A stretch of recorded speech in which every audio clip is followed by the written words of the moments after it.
Olá, você vai ver hoje no Mundo Político, a CPI da pandemia pede o indiciamento do presidente Jair Bolsonaro por 9 crimes. O relatório já foi entregue à Procuradoria-Geral da República. O documento imputa crimes a outras 77 pessoas, incluindo ministros, ex-ministros e os filhos do presidente, pelo menos 2 deles.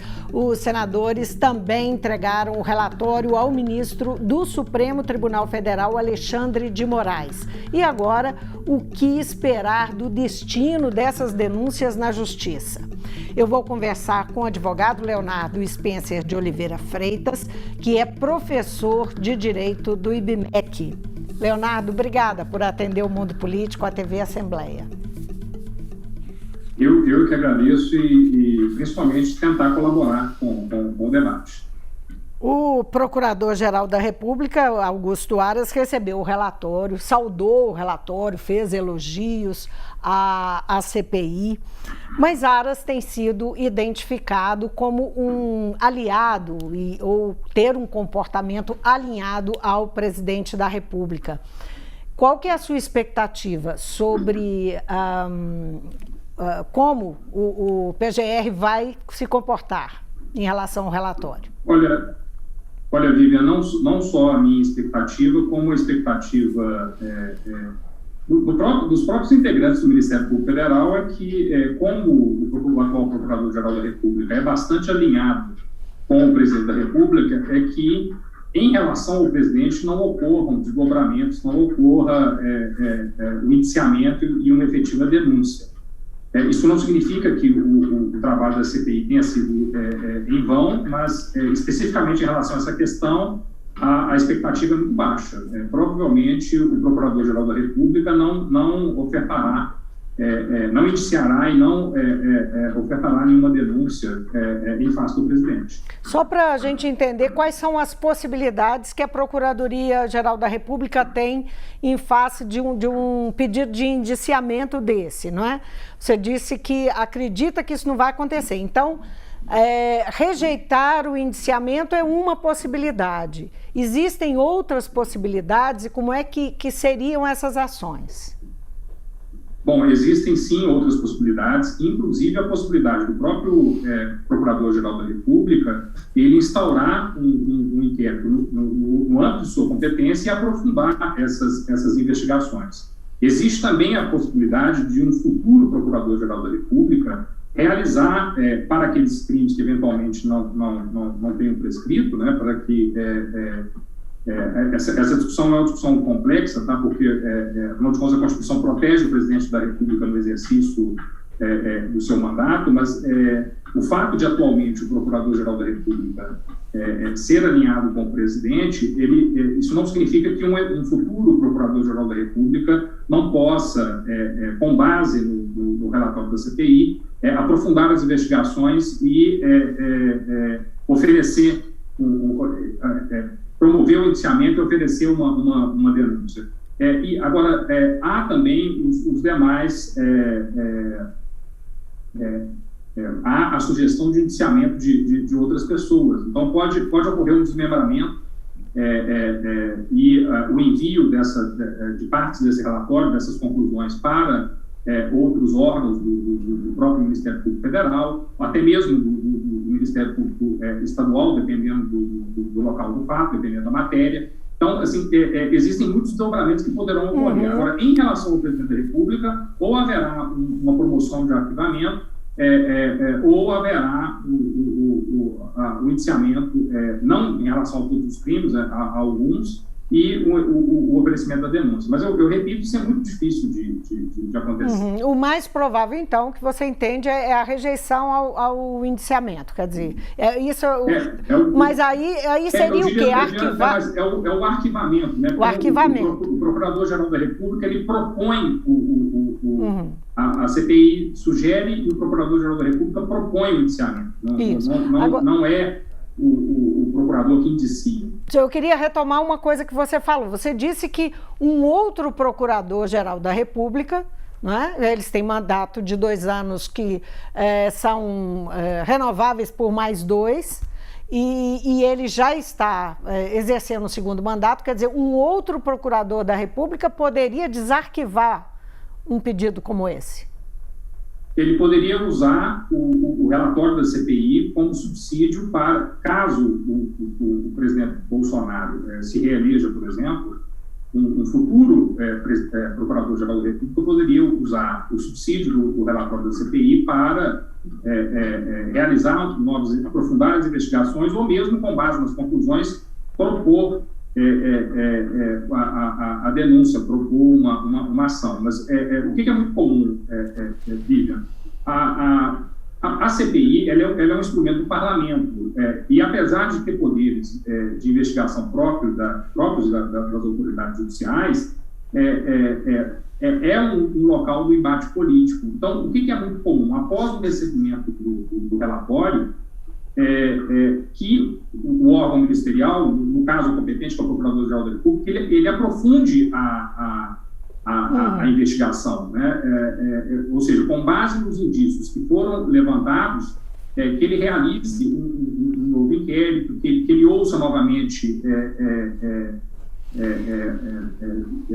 testemunhas, investigados. Tanto assim que um dos últimos atos da CPI, no último dia, salvo engano, foi quebrar o sigilo telemétrico, né, das redes sociais do presidente da República. Isso não aproveita a CPI. A CPI já está no seu final, mas traz informações para uma futura investigação, para um futuro trabalho do Ministério Público Federal, no caso do Procuradoria-Geral da República. Se a PGR decidir não investigar, o Supremo pode ser acionado e não, determinar nesse essa caso, investigação? A prerrogativa é do Procurador-Geral da República, ele que deve promover a ação penal cabível. Existem, os indícios ali apontados, eles não se limitam a crimes comuns. Há também o apontamento de crimes de responsabilidade. Então, a gente está focando muito na figura do Procurador-Geral da República, mas nada impede que um cidadão, por exemplo, subscreva um novo pedido de impeachment dentre as centenas que já existem e encaminhe à mesa da Câmara dos Deputados um pedido. Então, eu insisto, nós estamos muito focados na questão do Procurador-Geral da República, mas as apurações ali, elas podem ter repetições cíveis, por exemplo, eventuais atos de improbidade cometidos pelo presidente da República, que ensejam outras esferas de controle, outras esferas de investigação, Tribunal de Contas da União, por exemplo. Então, nós temos como eu vou dizer, nós temos uma necessidade, uma pressa de um resultado rápido, principalmente após o trabalho de 6 meses numa comissão parlamentar de inquérito. Mas muito mais do que a questão criminal, nós temos desdobramentos na esfera administrativa, nós temos desdobramentos na esfera política, nós temos outros desdobramentos que... Tudo com base nesse relatório. Tendo como base esse relatório. Com base no relatório. Sim, exatamente. Você tem um exemplo assim, do que consta no relatório que pode ser usado em outros âmbitos de controle?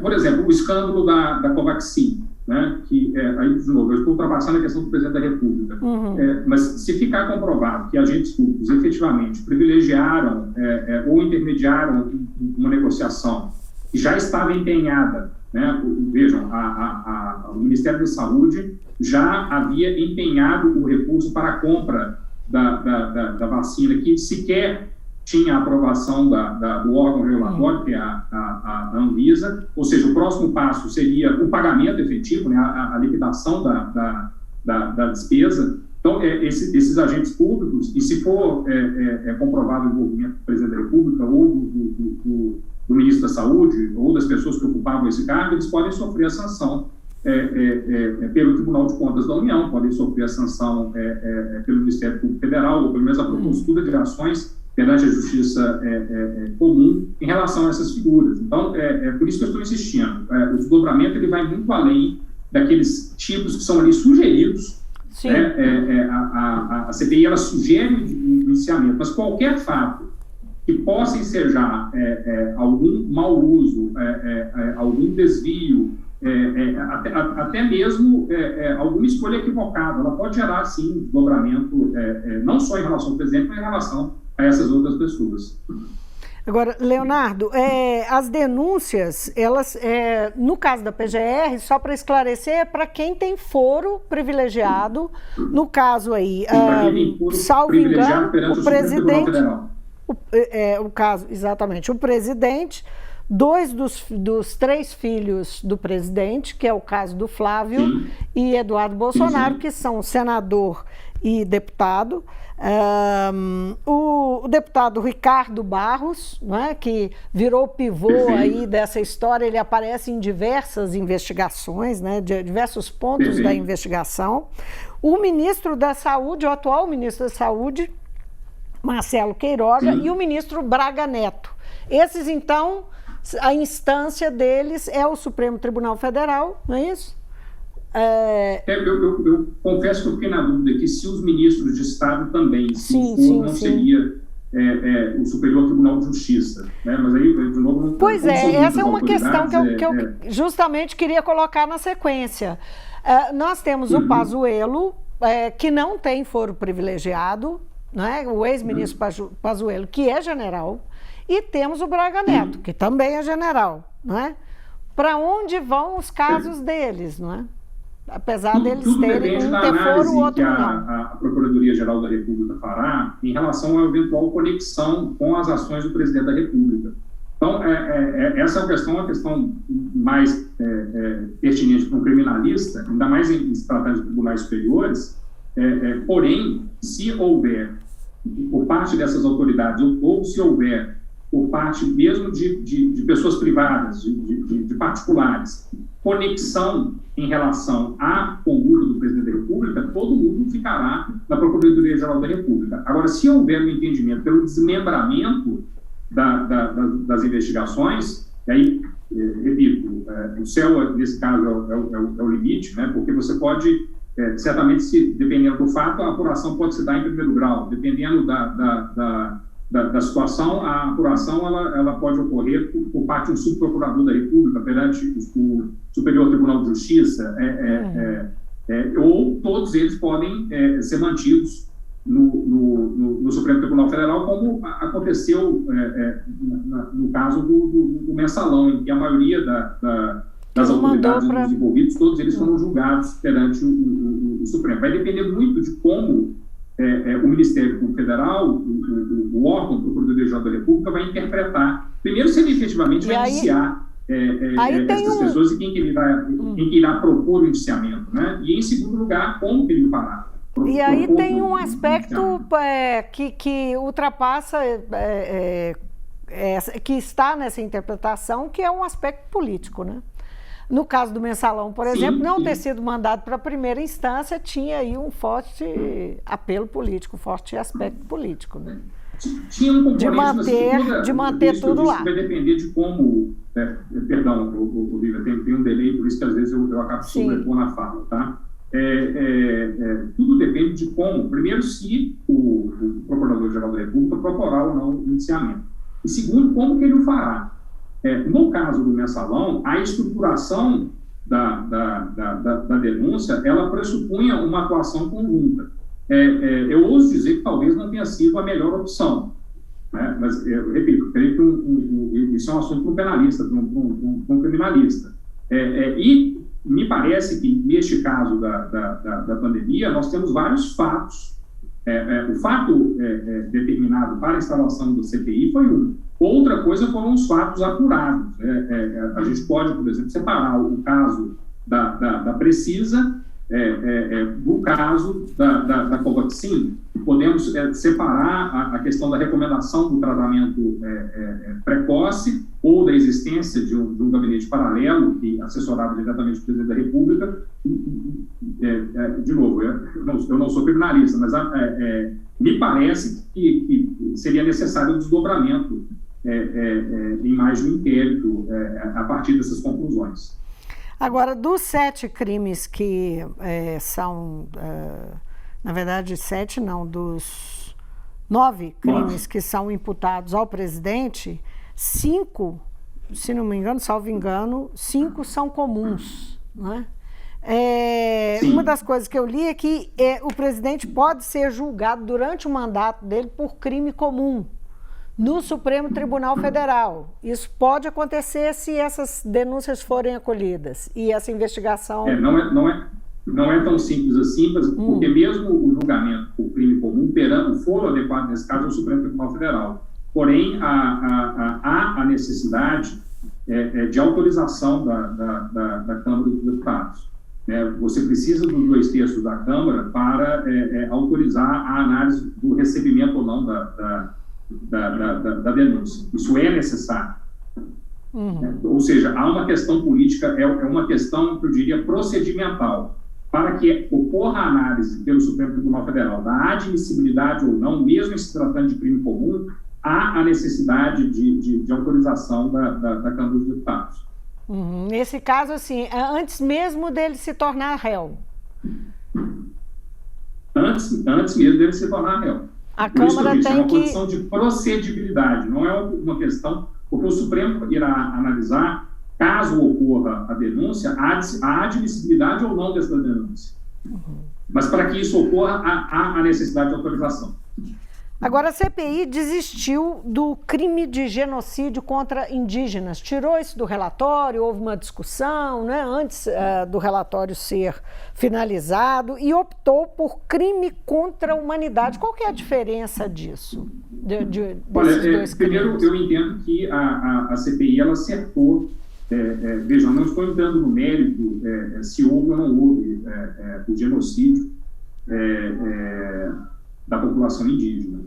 Porém, claramente, durante a CPI, não houve um aprofundamento desta questão. Se a CPI tivesse ouvido testemunhas, já tivesse ouvido pessoas que comprovassem, né, ou pelo menos que trouxessem indícios destas práticas, aí sim poderia existir a sugestão de indiciamento no relatório. Como isso não ocorreu, e isso era uma iniciativa do relator, o plenário da CPI ele acertou, apesar do relatório mencionar esse fato e solicitar um aprofundamento quanto a essa questão. Já, veja, o genocídio não deixa de ser um crime contra a humanidade. Muitos desses tipos penais, alguns desses tipos penais que foram propostos, eles estão previstos no tratado que nós chamamos de Tratado de Roma. Aí, mais uma vez, desculpa, eu não sou criminalista, né? A minha área é o direito constitucional, o direito administrativo, né? Tenho experiências em comissões parlamentares de inquérito, mas nesse Tratado de Roma nós temos aí condutas que seriam condutas que violariam direitos fundamentais, a humanidade, vamos dizer assim, do conjunto da população brasileira. E o que é diferente de uma ação orquestrada, organizada, dolosa de exterminar pessoas, que seria o genocídio. Estou fazendo aqui uma distinção muito simplória, porque ela realmente ela demanda, vamos dizer assim, uma explicação mais aprofundada. Mas, efetivamente, como não houve essa configuração, pelo menos indícios de genocídio, nós não podemos afirmar que a ação do governo, do governo federal, ela supostamente fosse no sentido de se exterminar um conjunto de pessoas. É por isso que o genocídio ele não foi incluído no relatório final. O que não significa que o comportamento das autoridades brasileiras não possa ter ensejado crimes contra a humanidade. Tanto que o relatório ele menciona quase como se fosse um gênero. Ele abre a oportunidade para se explorar essa questão. Ou seja, as ações dolosas ou culposas do Estado brasileiro atentariam contra a condição humana, contra os cidadãos aqui da nossa República durante o período da pandemia. E, neste caso, há, sim, muitos indícios. Por exemplo, a tese de que a imunidade de rebanho ela resolveria o problema, que é algo altamente controverso, e mesmo aqueles países que no início apostaram nessa teoria, o grande exemplo foi o Reino Unido, mas especificamente a Inglaterra, rapidamente eles abandonaram esse entendimento e partiram para o enfrentamento direto da pandemia, né? Então, isso é que poderia configurar esses crimes de lesa humanidade ou contra a humanidade que você mencionou. Até porque o primeiro-ministro quase morreu de Covid, exatamente nesse momento, que foi a hora que mudou de ideia a respeito, né? Pimenta nos olhos dos outros é que arde, né? Não é? No nosso, isso é verdade. Agora, o que acontece? Vamos dizer que o presidente da República perca as eleições, Bolsonaro perca as eleições em 2022, ano que vem, em outubro. O que acontece com os casos se as denúncias forem aceitas ou parte delas forem aceitas e tal? O que acontece? Existe um dispositivo na Constituição que veda processo contra o presidente da República no exercício do mandato. Terminado o mandato, a gente primeiro tem que discutir se o foro continuaria sendo o STF ou não. O melhor entendimento, ao meu ver, é que o foro deixa de ser o STF, passa a ser a Justiça de primeiro grau. Se há ou não alguma autoridade conexa, que tenha colaborado com os fatos, que possui foro, mas o normal, em relação à maioria dos crimes ali apontados, seria a sua tramitação em primeiro grau, ou seja, um membro do Ministério Público Federal ou até mesmo um membro do Ministério Público Estadual, por exemplo, aquele caso, a situação envolvendo o Estado do Amazonas, isso poderia ser proposto em primeiro grau. O fato da apuração ter ocorrido por uma comissão parlamentar de inquérito no Senado Federal, isso não afasta, dependendo da delimitação, a competência das justiças estaduais. Isso é importante que fique claro.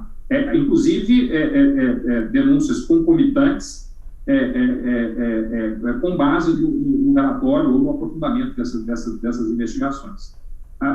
Se as pessoas tiverem a oportunidade de ler o relatório, elas verão que o relatório ele aponta caminhos, ele faz conclusões, ele tira de acordo com as informações colhidas conclusões, conclusões, porém, como a CPI não é um órgão julgador, como é uma comissão, é um órgão, um instrumento que o parlamento tem para realizar o controle das ações públicas, no caso aqui as ações da pandemia, os desdobramentos eles são enormes, eles ultrapassam a questão criminal, como eu já disse, né? Mas o normal seria a ida para o primeiro grau. Por tudo que a gente conversou aqui, as denúncias que chamam mais atenção, que, claro, a figura do presidente da República ela é central, mas de personagens importantes que estão aí nos ministérios, que estão, enfim, em evidência política e no comando do país, podem ser embarreiradas pela Procuradoria-Geral da República. A Procuradoria o procurador Augusto Aras, você acredita que ele vai resistir à pressão, que a situação política, a circunstância em que ele se encontra, lembrando que ele tem sido sempre apontado como um candidato a ser ministro, não é? O atual indicado, né, que é o André Mendonça, acabou não conseguindo, que o presidente indicou, até agora não conseguiu ser ouvido pelo Senado, e Aras está aí supostamente na expectativa de conseguir essa vaga no STF. Você acha que essa circunstância aí pode colocar de alguma forma pressão ou tirar, ou enfim, colocar pressão sobre Aras realmente para ajudar ele a recuar, ele não, ou adiar uma decisão? Até quando ele poderia, por exemplo, adiar uma decisão? Bom, eu acho que antes dessa questão propriamente dita, nós temos que recuperar o histórico do atual Procurador-Geral da República. Primeiro, ele foi escolhido fora da tradição das últimas 2 décadas da Procuradoria-Geral da República. Então, ele foi escolhido fora da lista, que não é obrigatória por lei, mas tradicionalmente era organizada pela associação do Ministério Público Federal, dos membros do Ministério Público Federal. Então, essa escolha, que eu vou chamar de heterodoxa, ela por si só já coloca, vamos dizer assim, essa suspeita, ou levanta essa suspeição em relação à conduta do atual Procurador-Geral da República. Então, eu entendo, partindo dessa perspectiva, né, que a questão da futura nomeação ou não para o Supremo Tribunal Federal, ela não é o mais importante agora. Ela é, na verdade, secundária quando a gente considera todo o histórico, o discurso de posse agora em relação quando da recondução do atual Procurador-Geral da República, ele foi muito sintomático, né, de que a Procuradoria-Geral da República ela não seria um instrumento para a ação política, ela não seria um instrumento para a paixão política. Só me engano, foi essa, inclusive, a expressão que o Procurador-Geral da República ele utilizou. Então, esse histórico, esse comportamento, a condução que o Augusto Aras, o procurador Augusto Aras, ele dá para as questões na Procuradoria-Geral da República é que nos leva a concluir de que provavelmente haverá o arquivamento, se não da maioria, de todas os pedidos de indiciamento, das sugestões de indiciamento. Ele teria que pedir isso para a autoridade judicial em relação ao presidente da República. E quando a gente olha para uma eventual nomeação ou não para o cargo de ministro do Supremo Tribunal Federal, eu acho que ela vem muito mais como um reforço, né, do que como uma probabilidade. Agora, nós não podemos também afirmar que haveria essa troca, né? Eu até diria, colocando a questão dessa forma como eu coloquei, que nem seria necessário, né? Porque, em termos de serviços prestados, o atual Procurador-Geral da República, ele já tem um rol aí de arquivamento, um rol de entendimentos, vamos dizer assim, que beneficiam o atual presidente. Isso não há dúvida. Pelo sim, pelo não, Leonardo, vamos aguardar, né? Temos aí pelo não, vamos aguardar, as cenas dos próximos capítulos.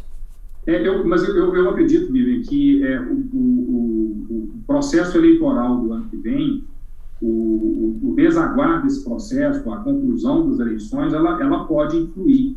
Ela certamente influirá na conduta do atual PGR.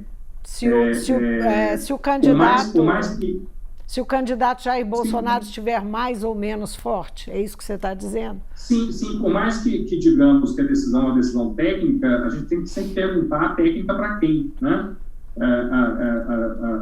A sociedade em geral, as pessoas em geral, elas tendem a achar que direito é ciência exata, e na verdade direito é ciência social aplicada.